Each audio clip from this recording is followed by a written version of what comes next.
आज गिरिराज और दुर्गा के घर में बहुत चहल पहल है। घर को अच्छी तरह से सजाया गया है। किचन में से अच्छे अच्छे खाने की खुशबू आ रही है। ऐसा इसलिए क्योंकि उनकी बेटी आभा और दामाद जी अहान शादी के बाद पहली बार घर पर आ रहे हैं। हिमांशी, बहू जल्दी से सारा काम कर लो, आभा और दामाद जी आने ही वाले हैं। कुशल बेटा, तुम सारा सामान तो ले आए हो ना? और काजू कतली लाए हो या भूल गए? दामाद जी को बहुत पसंद है। हिमांशी और कुशल एक दूसरे से बहुत प्यार करते हैं और अपने माता पिता की सारी बातें मानते हैं। लेकिन जब से कुशल की बहन आभा की शादी हुई है, मानो उसके माता पिता के लिए उनका दामाद ही सब कुछ है। आभा और अहान घर पर आते हैं। सब उनका स्वागत करते हैं। आभा और हिमांशी किचन में खड़ी होकर बातें करती हैं। आभा, कैसे है तुम्हारे ससुराल वाले? तुम्हारा मन तो लग रहा है ना वहाँ? और अहान जी तुम्हारा ख्याल रखते हैं या नहीं? पता नहीं भाभी, कभी तो लगता है कि ठीक है, कभी तो लगता है कहाँ फंस गई। जैसे भैया आपकी मदद करते हैं, आपका ख्याल रखते हैं, अहान ऐसे बिल्कुल भी नहीं है। अरे इतना मत सोचो तुम। शुरू में थोड़ी दिक्कत आती है, लेकिन बाद में सब ठीक हो जाएगा। चलो बाहर चलते हैं। हिमांशी और आभा चाय नाश्ता लेकर बाहर आई। सब लोग आपस में बात करने लगे, लेकिन अहान बहुत घमंडी तरीके से बोलता। आपका घर तो बहुत बड़ा है ससुर जी, आपका और कुशल का बिजनेस भी बहुत अच्छा चल रहा है, तो आप लोगों ने दहेज देने में इतनी कंजूसी क्यों की? अरे दामाद जी, कैसी बात कर रहे हो? आपके परिवार ने जिस जिस चीज की मांग की थी वो सब हमने आपको दिया है। अगर किसी चीज की फिर भी कमी रह गई है तो बता दीजिए। कुछ चीजें बिना मांगे भी तो दी जा सकती है ससुर जी। अहान, अगर तुम्हें कुछ और चाहिए तो बता दो, हम तुम्हारी सारी इच्छा पूरी करेंगे। अहान प्लेट से बिस्किट उठाकर बोलता है। मांगने से दिया तो क्या दिया, वैसे भी आप लोग मेरी डिमांड कभी पूरी नहीं कर पाओगे। आभा और अहान अपने घर चले गए। उनके जाने के बाद कुशल कहता है, मम्मी, हमने आभा की शादी गलत घर में तो नहीं कर दी? अहान और उसके घर वाले तो लालची लग रहे हैं। अरे चुप कर तू, दामाद ऐसे ही होते हैं, तेरी तरह नहीं कि तूने अपने ससुराल वालों से कुछ नहीं लिया और हर समय अपनी पत्नी से चिपका रहता है।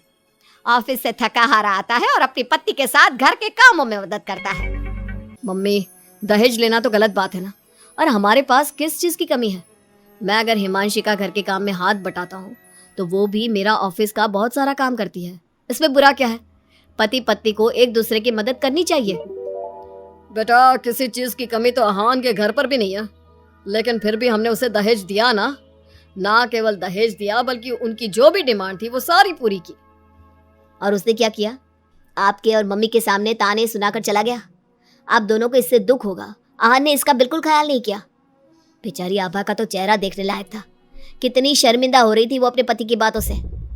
इस तरह कुशल ने अपने माता पिता को समझाने की खूब कोशिश की, लेकिन उसके माता पिता अहान को ही सपोर्ट करते रहे।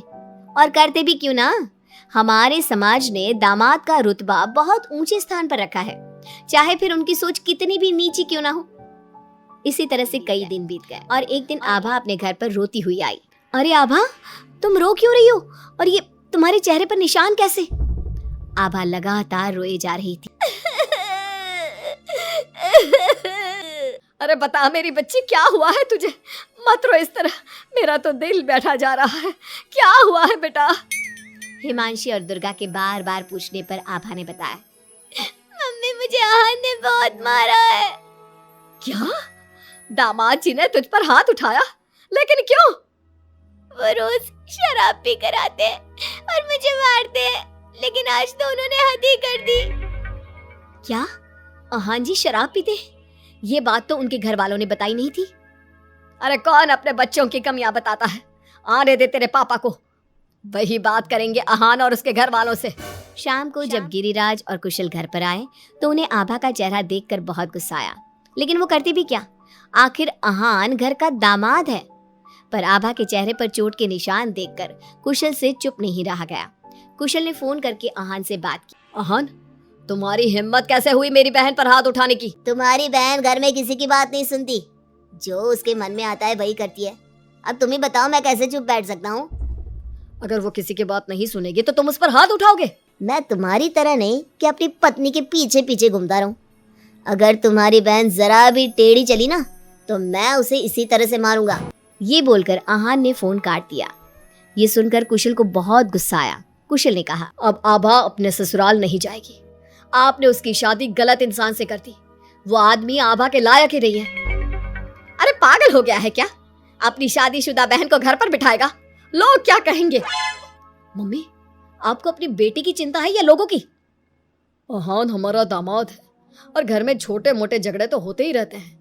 हमें इन बातों पर ध्यान नहीं देना चाहिए। हम आहान के माता पिता से बात करेंगे। आभा को आहान बिल्कुल पसंद नहीं था, लेकिन उसके माता पिता समाज के डर से उसे बार बार आहान के घर पर भेज देते थे। इस बार भी आभा को अपने ससुराल जाना पड़ा। एक दिन हिमांशी की तबीयत खराब हो गई तो उसने घर का काम नहीं किया। तबीयत खराब होने का बहाना बनाकर सुबह से लेटी है। तुझे इस घर में जितना आराम मिला है ना, दुनिया में किसी बहू को कहीं इतना आराम नहीं मिला होगा। तेरा तो पति भी तेरे साथ काम कराता है।